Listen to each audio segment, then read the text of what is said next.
Did you hear the story about the woman who was happily married, in love with her husband, and then they found out she was pregnant? Now, they had just gotten married, so it was a big surprise, but he told her, hey, I support you. This is your body. Whatever you want to do, no matter what, we'll make it through. And she's like, okay. So they go to the doctor, and the doctor checks her out. You're just a few weeks along. We got a long way to go. Keep coming back. I'm excited to share this with you. And she goes home, and she's looking at her husband like, I don't know, we can't really afford this. But he's like, look, we'll make it happen. We'll make it work. And she's like, okay. So the next week she starts feeling sick, and she's like, oh my gosh, I don't know what's wrong with me. So she secretly goes to the doctor and asks for another scan.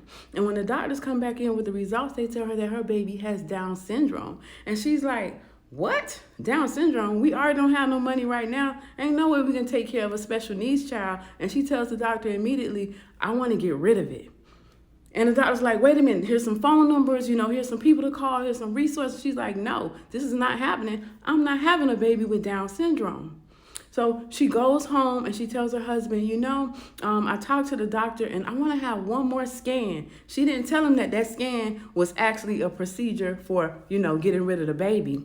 She goes and have that procedure. She's feeling sick. She's crying. She goes home to her husband and he's like, what's wrong? And she says, oh my gosh, I had a miscarriage. And he's like, that's okay, baby. And she's like, you know what? Let's just not mention it anymore. We'll try again another time. But for now, let's put this all behind us because it wasn't the right time for a baby anyway, right?